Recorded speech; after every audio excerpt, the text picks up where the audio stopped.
Campside Media.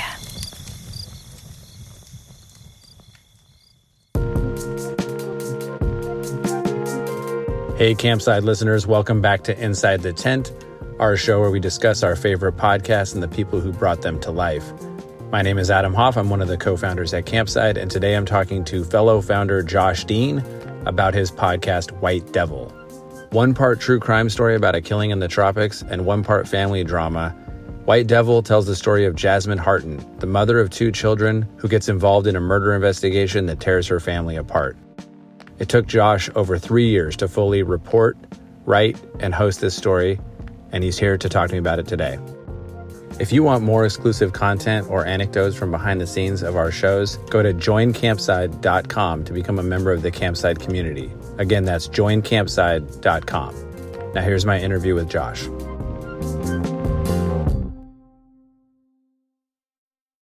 I feel like the feedback I got on Hooked was that it was the best episode Campside's ever done. I heard the same. Yeah, you heard the same. So obviously the pressure's on for us to reach that bar. It's not going to be easy.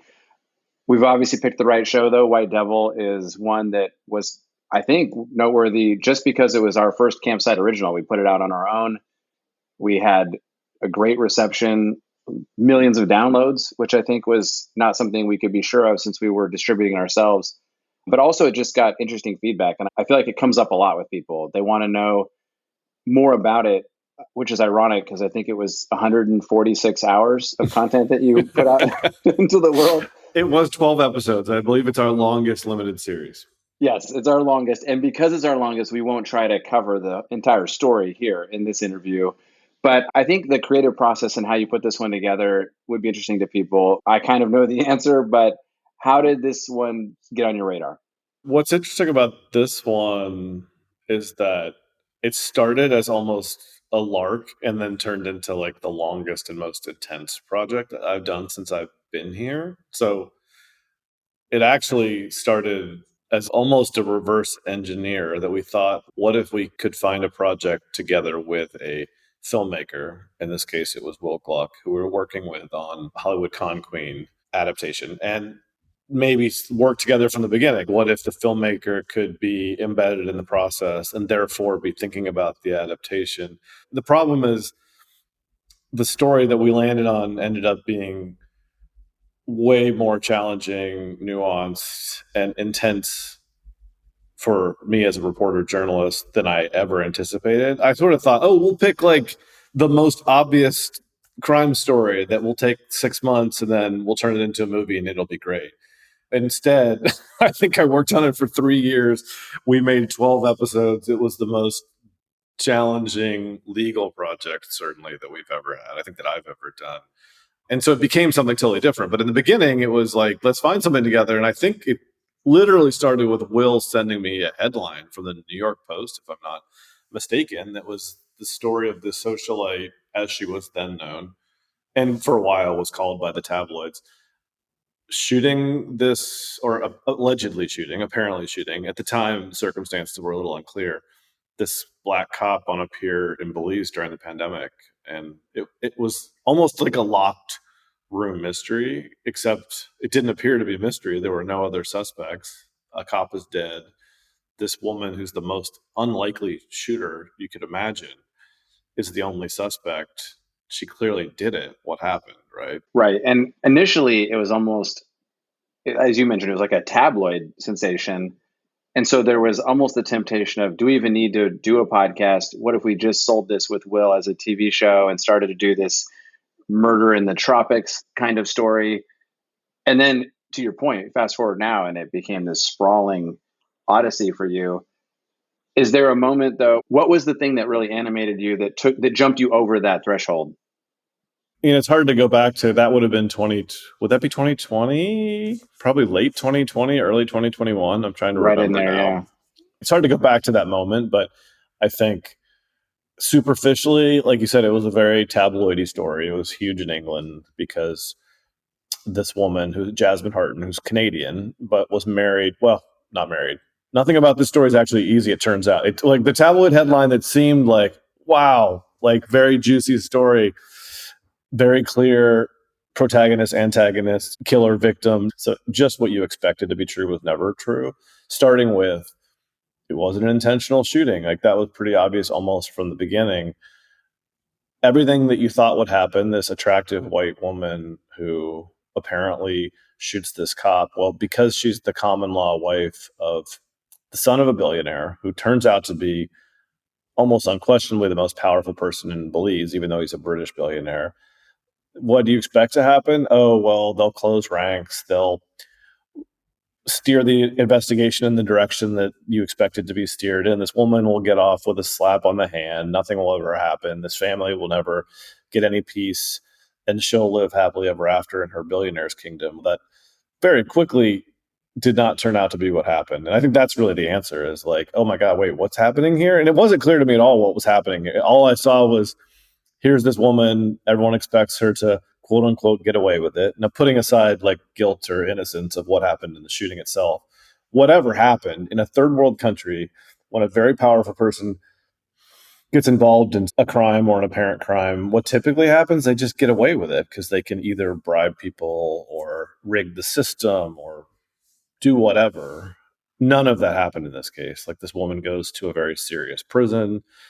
The family of her partner, instead of coming to her aid, seems to start working against her. And that's when it was like, wait, what is happening here? It wasn't like, here's a sexy tabloid mystery. It was like a head scratcher. Yeah. And so sticking with this process theme, someone like me, someone like Will Gluck, even, we see these kinds of headlines, we make some assumptions, and then, I don't know, just start Googling. Like, I don't know how I would find out what you just described, which is there's more to the story. It's not playing out the way you think. How are you getting, you mentioned it was during the pandemic. We're up here in the States. How are you getting access to this information down in Belize? How are you finding out what's going on the ground to even get to the point where you have knowledge that sparks your curiosity? How are you getting from point A to point B, let alone point Z? Yeah, I think had it been a non-pandemic year, so remember we're in the pandemic, so we were all just captive in our homes at that point.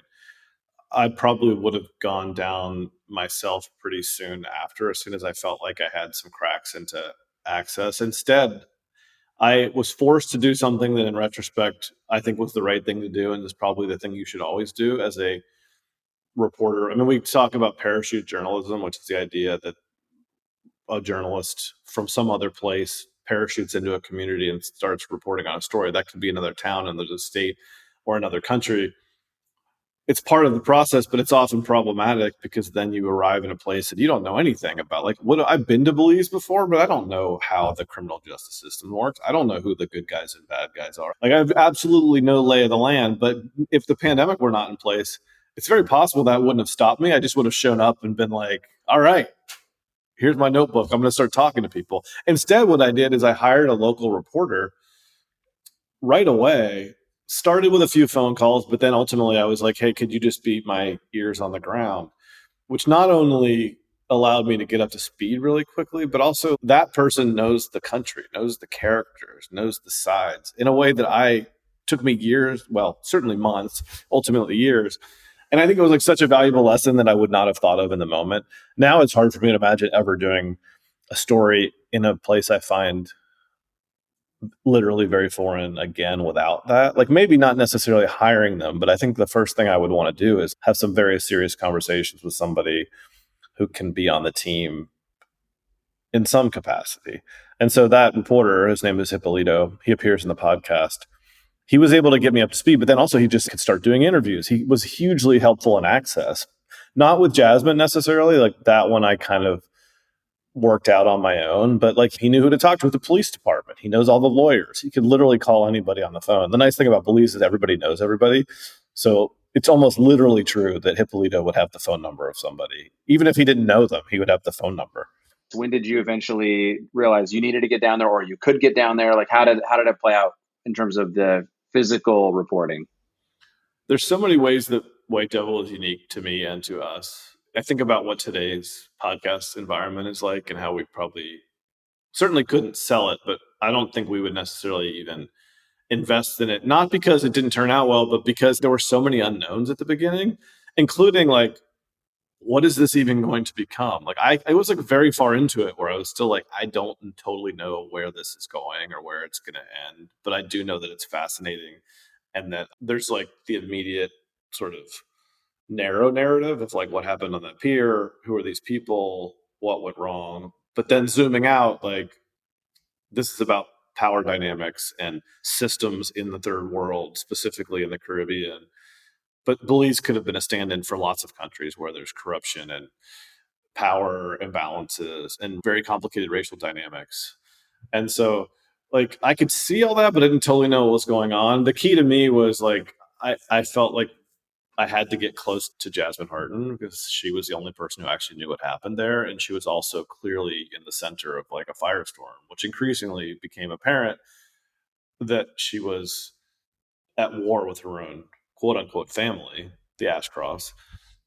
And that was fascinating to me. Whether she was guilty or not guilty, good or not good, like putting aside all of those value judgments, I felt like she's the key to the story. So I have to get to her.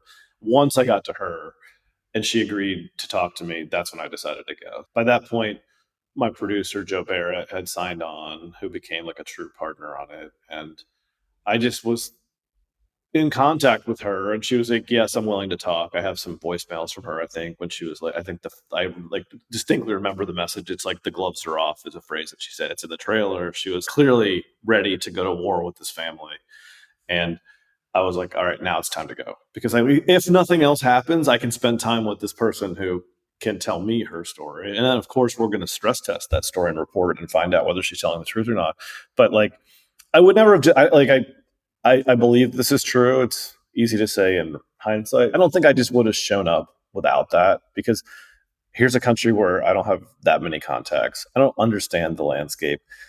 To just show up and be like, I hope I get Jasmine Hartin, that seems like a very unwise decision that I wouldn't even have made back then. But she was ready to talk. And so, I mean, if you remember from the podcast, unfortunately, we got there and it became very unclear that we were going to see her, even though she'd agreed to see us. So that actually became an episode because crazy things started happening almost from the moment we sat down. But that was the decision maker. It was like, well, Jasmine talked to me. Okay, now it's time to go. And you mentioned the UK side of the story, which is, of course, the citizenship of some of the characters involved. And it was like a big deal in the press over there. You eventually traveled there too, right? And like when you did, how much did that unlock the story? Like, did going to another country that wasn't even the location of the events and where all the characters was that necessary also? If I were being objective and trying to judge like which parts of the story were essential to telling the core story of White Devil versus like slightly more luxurious to me as a journalist, things I found interesting, like the sort of larger storyline of power and the financial opacity of the global systems and how money buys influence and who has it and what does it mean. Like to me, whatever you think about Michael Ashcroft, he's extremely powerful. In England, he's like a moderately powerful today billionaire. At one point, he was hugely powerful. He basically saved the Conservative Party, the Tory party, from ruin. And then he sort of fell out of favor.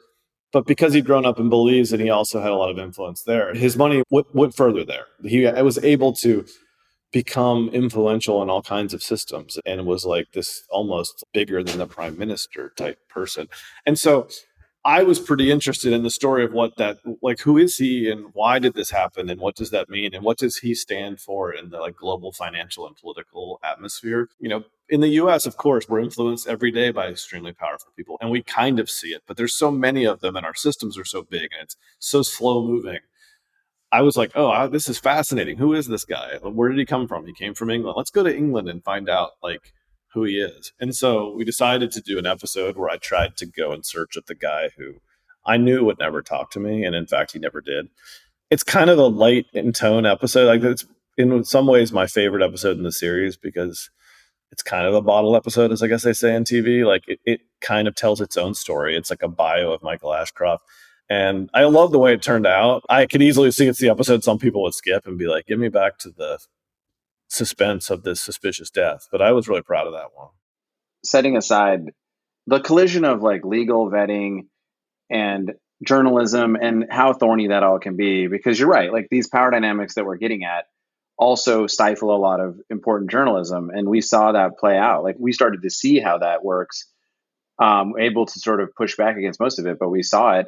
The other challenge, though, I would imagine, is a creative one, which is you've got all these different genres, right? You've got kind of a White Lotus type tropics, family, upstairs, downstairs, satire of manners. Then you've also got this sort of money laundering global finance thing you're talking about, which would call to mind like Billion Dollar Whale, a book we both love. You've also got the capital T true crime, shot in the dark on a pier, that sort of sets this in motion. How did you marry all these genres and tones? I imagine that was a big writing challenge. Yeah, I mean, it's hard, and I wish I had a more thoughtful answer. And like in advance, I planned out exactly how to do it. It was more of like a balancing act along the way that I would like had partners in Joe and Mark McAdam, who both sound designed it, but also was the story editor, who could rein in some of my more meandering impulsive instincts to wander off in this direction and talk about this thing. Like we kept it very centered on Jasmine Hartin, and luckily her story actually took us directly into all of those things. So putting aside the England of it all, like that is the one episode that probably we could have cut without changing the series at all. Everything else was just kind of following her story, and it just took us into those things because, yes, she's at the center of the quote unquote crime, the shooting. Therefore, we had no choice but to plumb the depths of the Belizean legal system and, you know, what did happen out there and who is at fault and why were decisions made and what was like legitimate policing versus perhaps corrupt policing. And then like she had no money. I mean, the really interesting thing I mentioned earlier, like this story subverted my expectations in almost every way. The biggest way is that this woman, I think the line in the show is, she was a have, and then overnight she became a have not. And so to Belizeans, I'm sure there's some people who would laugh at the series and say like, haha, I should feel sorry for this white woman. Like, welcome to my life. This is what it's like to be me, like a black or a mixed person in Belize. I'm constantly being oppressed and I have no access to money and I can't fight the criminal justice system. And if a cop wants to plant a gun on me, he'll plant a gun on me. And what can I do? And all that's true. But here's a story where, because of who she was, you got to see what corruption looks like in a way that, like, I'm not saying it's less interesting if you tell that story about a Belizean, but you're not going to get people to listen because they kind of expect that. They're like, oh yeah, I know. If you live in a third world country, you have no power. You have no agency. You get shit on by cops. You get oppressed by the government, the judiciary. But here's someone who absolutely should not have to experience that. Not saying that's right or wrong, but that's just the way the world works. And when you put her at the center of the story, it just takes you into all those things. So I got to think about finance and corruption and political influence. And then also, I should say, you know, I know it was a long series, so we could talk about this for a long time. At heart, I think the other thing that is undersold sometimes about this series is that it's really a story of a mother fighting for her children. That's kind of the primal emotional heartbeat of the story. And it's definitely, I think, why it hit home with a lot of women is that there's literally nothing you can do to a woman that's worse than taking away her children, right? And that's what happened to Jasmine Hartin. In the course of what happens to her in the story, her children are taken away. She doesn't see them for almost 2 years, doesn't even speak to them for months at a time. And when you do that, you create a sort of fighter with absolutely nothing to lose, and therefore she's able to stand up to these systems in a way that nobody else could or would. Like, I think she's a strong person, arguably one of the stronger people I've ever met in my life, went through stuff that I think most people couldn't endure. But it's also because she's like, I almost don't care if I die. If you tell me I'm never going to get to see my kids again, then I don't care, right? And I should say there's a happy ending in that she got to see their kids at the end of the series. She's with them today. It was all probably worth it. But there's an alternate universe version of this where things turn out very differently for her. And she doesn't ever get back to those kids. I'm glad we didn't have to do that version. There was a sense I got while listening to the podcast and some of the feedback to it. This is two things. They go together though. One is that, oh well, Henry, the cop who's killed, like he's not centered enough in the story, the victim here. The other would be there's so many stories of this kind of domestic abuse, I'd call it, and these games, and a woman being, sort of mistreated in this way by her male counterpart. And we're not telling that story either. And I guess the reason for both of those things is that without this killing, you wouldn't know about this story. You wouldn't be able to sell a podcast like this to an audience. You have to have one to get to the other. You can't tell this domestic drama that has all these twists and turns and it stands in for all these other cases without this killing. And then you also can't really center on the killing, because what's interesting is the domestic drama, or what's unique, I guess, or what drew your fascination. So how do you, as a journalist and a storyteller, in the market we're in and the times we're in, reconcile this need for entertainment, this need for clicks, for binge-worthy content, for splashy headlines, with the stuff that you feel is worth tackling? It's the hardest thing about doing these stories, something we grapple with here all the time. Almost everything we do exists on multiple levels. It's almost always a story of something tragic, whether it's Hook, to where it's a father and son using heroin together and one of them robbing banks because he is so desperately hooked on opiates, or Suspect, where murder at a Halloween party, or name every show involves some terrible tragedy that somebody could argue is exploiting people's stories. And I think we're all sensitive to that. And on some level it's true, but they're also all telling some other story. And if this had just been the story of some terrible white woman who shoots this black guy intentionally or otherwise, and she's irredeemable, and we're just being sympathetic to her because it's a sexy story or whatever, I think that's where the line is. It's what is the bigger story that you're telling, and why is it worth not only your time, but people's time listening to it, and our money spent or some partner's money spent. And we have to be able to tell ourselves we're telling a more important story. And I think in this case, I felt it's all these stories of, just like her story is the story of every oppressed Belizean, she's also the story of every mom with a partner who's fighting for custody, or who's being mistreated in some way, or who's fighting for her kids because she has less power than her partner. There aren't many podcasts made about that, because people will just say, oh, that's sad, that's depressing, what's special about it? So you're absolutely right. It takes this terrible, tragic event. And I would say the one criticism I'm most sensitive to, and I think there's some validity to it, is we don't spend a lot of time on Henry. I don't have a great answer for that, honestly. Sadly, the answer is, I'm convinced, and all the evidence would suggest, that it was just a terrible accident. Therefore, I don't really know what story there is to tell. There's a version of the story where you lionize Henry or vilify him, or sadly, it was two people whose lives collided in this moment, and unfortunately, one of them ended up dead, and it's terrible. And I don't know how to fix that part, but I also don't know that fixing it would have been spending 3 episodes on Henry. But I think it's valid if people are upset. I bet the family is really upset about it, and I would never argue to them that they're wrong to be upset with me or Jasmine or White Devil. If I were them, I would be pissed too. And I don't totally know how to address that. I just think that's the nature of true stories. They're super messy. And this is why I guess your job is you get to adapt them. You can fix all the messy parts and just make them true stories, man. Yeah, if we have a difficult time grappling with the intricacies of Belize, we just call it Smaleeze. Exactly. Over here in cynical TV world. Now, I'll leave us with this. Are there any updates on the story with Jasmine that you think people who are fans of the show would want to know? I'll obviously clear this with her before this airs, so perhaps we'll have to cut this. But huge news, actually. She's pregnant. And she didn't tell me that off the record. She's had the same boyfriend since she got to Turks and Caicos. I can't remember where they met. His name's Carlos. She's been in love for a while, and baby on the way. So she's very excited. She's spending a lot of time with her kids.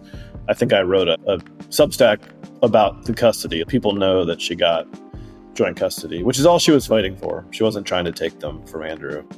And now they will have a half sibling. So exciting for her.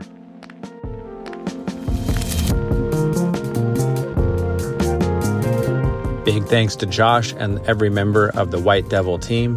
Thanks to Will Gluck and everybody at Olive Bridge, who are a great partner on this. And thanks to you for listening. And remember, go to joincampside.com to become a member of the Campside community. That's joincampside.com.